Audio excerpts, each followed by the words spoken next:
In this lesson, we're going to look at how to write the equation of a line. For us, the equation of a line that we're going to use for the most part will be slope-intercept form, which is one that is y equals mx plus b. We want to figure out the m and the b that go along with the different lines that we're going to try and find the equations for. Okay, so those are two things you need to calculate. The easiest thing you can do is if you know your slope and your intercept, just write them in the right format. So in this first question here, it says find the equation of a line, slope of -3/2. Hey, there's my m. I found it. And a y-intercept of 1. Hey, there's my b. I found that. Okay, so I can put that right into the right equation. Y equals -3/2 x plus 1. There's my y equals mx plus b. Make sure you have an x, make sure you have a y, and that's part of your equation. The second part of that question says rewrite it in standard form. So that's something we learned last week. Standard form is the other form, which we don't use very often, but just so we have it. Ax plus by plus c equals 0. A has to be a positive. That's the number in front of x. And no fractions or no decimals. And obviously we have fractions in this question, so we'll have to deal with that. So the first question you want to ask yourself is my x term positive? In this case, it's not. So I'm going to bring it across the equal sign, put it over here, and put it first. 3/2 x. The next thing I need is my y. It's where it was, so it's a plus y. And I'm going to bring the 1 over here, so everything's on one side. And it becomes the opposite sign. And I'm left with nothing. So I've got it in the right order now. My x is first, and it's positive. The next thing I need to do is get rid of the fractions. If we know to get rid of fractions, we can multiply by our common denominator. In this case, it's just the number 2. We'll end up with 6 over 2x plus 2y minus 2 equals 0. Multiply everything by 2. We have a fraction, but the nice thing with this fraction is divisible. 6 divided by 2 is 3, so 3x plus 2y minus 2 makes 0. And there's your equation in standard form. Now, we're not going to use it that often. I much prefer this form. If it just says equation of a line, we're going to use mx plus b form, but we have to be able to do both forms at some point. Okay, second example. Find the equation of the lines given below in the form y equals mx plus b and write them in standard form. So a little bit more practice. So let's try the green one. If I have a picture, I can always find my slope. My slope is my rise and my run. So if I turn this into a triangle between two nice points, I need to rise. We always go from left to right. 1, 2, 3, 4. And I need to run 1, 2, 3, 4, 5, 6. So my slope is 4 over 6, rise over run. Don't forget your x. And your y-intercept is where you cross the y-axis. So I cross the y-axis at 1, so plus 1. Okay. If I want to put that into standard form, my x has to come first and it has to be positive. Well, x already is positive, so I'm going to keep it where it is. I'm going to bring the y over this time and put it in its right position. It does the opposite operation, so minus sign this time, and the 1 at the end.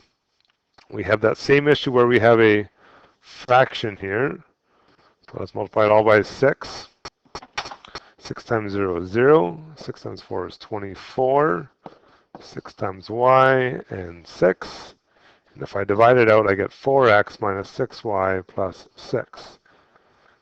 Okay, there's your standard form. Now, you might have noticed at the beginning here, our slope of 4 over 6, you could have, if you wanted to, nothing wrong with it, have reduced that and said 2/3. That would be totally fine. 4/6 is 2/3. If you had done that when you did your standard form down here, you get the same equation except for it to be half as big. Okay? If you notice, all these things here are divisible by 2 because that's what the slope was divisible by also. Okay, try the red one yourself, see if you can do it. Okay, a rise and a run. So I'll make myself a triangle. I have to go down, 2, and right. Always to the right. 1, 2, 3, 4, 5, 6, 7, 8, 9, 10. Okay, so my equation. Down 2 over 10. X. My y-intercept is right there. It's at -2. This time I'm going to reduce it just because I feel like it. So -1/5 x minus 2, just cut it in half. And then the standard form, x has to be positive, it has to go first, so it needs to come over, then your y, then your number, and whatever's left on the other side is nothing. Times it all by 5 to get rid of the fraction.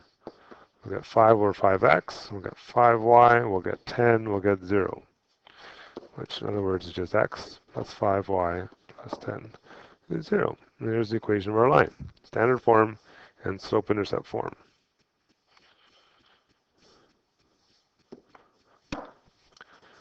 Okay, so in those situations, we already had the slope, or could find the slope pretty quickly from the picture, and or we had the y-intercept, or we could find it pretty quick from the picture. Okay, that is not always the case. So sometimes we're given some information. We're given the idea that I have a slope of -2, and I'm passing through a point. So in this situation, just to point out, I got a little picture here. -3, 5, 1, 2, 3, 4, 5 is right here. And I know my slope is -2, which is really like going down to right 1. So down to right 1, down to right 1, down to right 1, down to right 1. And that's what my picture is going to look like. So my y-intercept is right here, -1, from a picture. Now I don't always have the pictures. How else could I get that without drawing the picture? So there's a couple of instructions we can do here, a couple of steps, if you will. So step 1, I'll just show you them all. Okay, fill in the part of the equation that we know. We know the slope. So if I want to find this, and we're going to do an algebraic method here, I know I have to start with mx, which in this case is -2x, plus b. In order to get b, there has to be some sort of point that I know. And I do know a point, an x and a y, that for sure is on this line, this point. Well, that means I can fill those letters, those values in for those letters. So y is 5, x is -3, and the only thing I'm missing is b. I can solve for b by doing a little bit of algebra. So we're going to solve for it, and once I know it, I'm just going to write down my equation at the end. Okay, so these are the 4 basic steps for finding the equation of a line. So let's solve this. So 2 times 3 is 6. 5 minus 6 is b. Minus 1 is b. So the equation of this line, y equals -2x minus 1, which when we drew it, is exactly what we got. We just did it algebraically. We solved for it using a known point and the slope that we were given. Okay, so you guys can try one. So you can do the same idea. So fill in what you know. I know my slope. I don't know my b. I've got a point. I can fill it in and solve for b.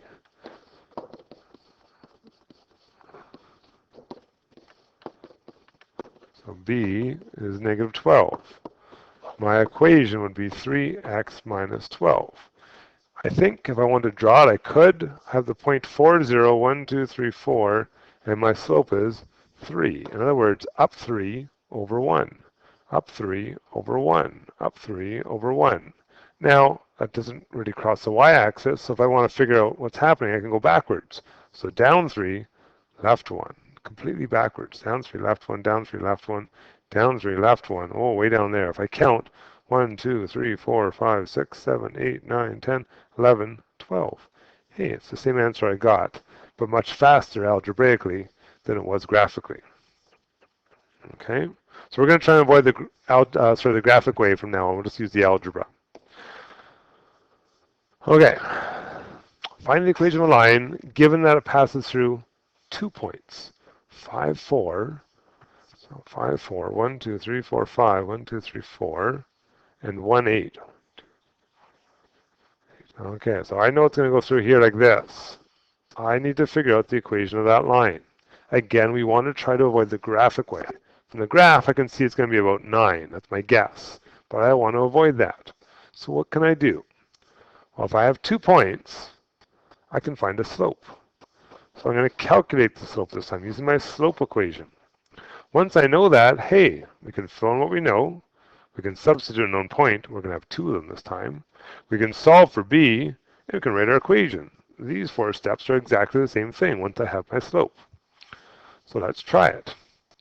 Here's an x and a y, an x and a y, my slope is going to be 8 minus 4 over 1 minus 5, which is 4 over negative 4, and if I divide that, I get negative 1. What do I know? I know my slope is negative 1. Oops, that is m. So negative 1 x plus b. Pick a point. It doesn't matter which one. They're both points on the line. I'm going to use 1, 8. So 8 is y. X is 1. Solve for b. 8 equals negative 1 plus b. 8 plus 1 is b. 9 is b. My equation is negative 1x plus 9, which, based on my guess, I kind of thought that's what the y-intercept was going to be, and I was right. Okay, but I don't want to have to graph it, because sometimes my graphs won't be pretty. They might not fit. I want this algebraic method that I know is going to work.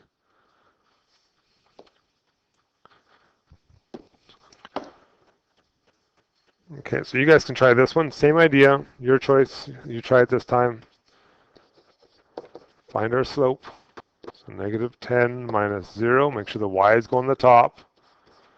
And the bottom, the x's, make sure it's in the same order. So 2 minus, careful here, minus negative 3. We've got negative 10 over 5, which is negative 2. We know for sure, negative 2x plus b. Pick a point that we know. I'm going to use this point this time. So my y is 0. My x is negative 3. So 0 equals 6 plus b. 0 minus 6 is b. Negative 6 is b. My equation has to be negative 2x minus 6. If I wanted to check that, I could. Graphically, negative 3, 0 is there, and 2, and negative 10 is here. If I were to draw my line through those two things, I get a y-intercept of, hey look, negative 6. Okay? If you use a ruler, it'll be definitely on. Okay, but we like the algebraic way, so we know it's going to work every time, even when they don't fit. Okay, last one. How can we actually apply this stuff? Well, there's a great connection between what we did all last unit with linear relations and what we're doing this unit with analytic geometry. They are really the same topic, just one has context and one doesn't. So we can use all the same ideas interchangeably. So if we look at this example, last fall there was a fair charging a flat fee for admission plus an additional cost. It's a partial relationship. Kelsey purchased 15 tickets for $19.50. Well, that's really like having a point. Okay, 15 tickets, $19.50. His brother Quinn bought 36 tickets, spent $30. Now I got 2 points. Write an equation to describe the relation between these two things. And that's really what we've been doing all along. Okay, if I want to write an equation, I'm looking for a relationship, an mx plus b. How do I find an m? The difference between 2 points. So 30 minus 1950, that's my y's, and 36 minus 15, there's my x's, and I will get 10.5 over 21, or in other words, 0.5. Hey, I fill in what I know. I want to figure out b, I got to plug in a point. Well, the good news is I got 2 points. Here's a point. Let's use that one. 30 equals 0.5 times 36. 30 equals 18 plus b. 30 minus 18 now is b. b is 12. So I've got an equation for this relationship, 0.5x plus 12. The only difference is I now have context.